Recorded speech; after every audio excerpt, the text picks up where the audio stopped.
Please subscribe as it motivates me lot to keep pumping out these videos. All my husbands cheated on me. This is my third divorce. I'm stuck with 2 children, a boy and a girl, from my first and third marriages. I'm 37F. Every time I got married, I thought this would be it. I guess there is no happy ending in my love life. I was 24 in my first marriage. A guy of around the same age, let's name him Ed, we were in the same class in middle school and found each other at the same restaurant. Handsome and cool. Wore sunglasses and loose hoodies. We had fun together all the time. He was cheeky. I was kind of serious. I remember sitting in bed watching Titanic with wine and some lasagna, and then making out for a while. A few weeks later, my friend messaged me with pics of him hanging out with his ex at the cinema with an arm around her neck and a rose in her hand. I didn't believe it at first. Thought I was a school reunion. Didn't tell him anything. A few days later, I walk into him sobbing hysterically talking on the phone, confessing how much he still loved his ex. I took my 2-year-old son to my friend's house and divorced him. I thanks my job, or I wouldn't have been able to feed my son. I had an apartment I bought myself earlier and decided to work on myself. Ed messaged me with a sorry gif and said I was nothing next to his ex on text via Messenger. For some reason it was funny. I ignored it. It was young love and past mistakes. My friend was my support. My family checked on me only a few times. 3 years later. A guy, let's name him Sin, I met through my mutual friends on a friend's birthday party. We got to know each other and 2 years later we got married. I loved him. I showed him the poem and songs I wrote for him.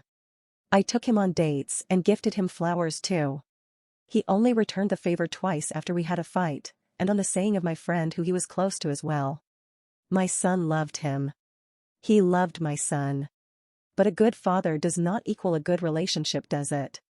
He was 32. He lied to me about being an alcoholic. He never helped in the household work. He went out at 8 and came back at 10 at night. He would come home, plunk his bag and shoes in the corridor and sleep next to my son on the bed without changing. I was losing feelings for him. He wasn't like this in our years of dating. Even when we used to live together before marriage, he would be well maintained. He smacked on the face and pushed me against the TV trolley when I denied sex with him during fever. My son slept with me that night and said he is scared. Told me Dad removed your clothes when you were asleep, Mom. I asked my friend for help again. She's a doctor. Got some support, put up an act and I left. Divorced the next week. It was hard. He victimized himself. I got myself a good lawyer. I was 32 when I met another guy. He was 40. Met him at a coffee shop. He asked me out.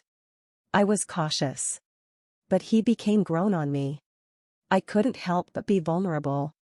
My defenses broke. I told him my fears and delights. It was a slow burn. We went out on simple and exciting dates. And even on a trip to Spain. He took care of me when I was sick. Brought me roses when I was sick. *** was mind-blowing. His family welcomed me well. Romantic, right? Got married 3 years later.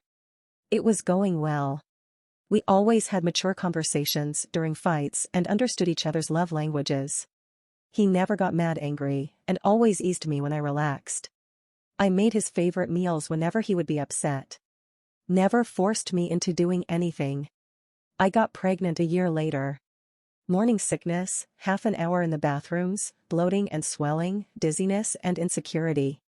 By the 6th month, he told me he had lost attraction.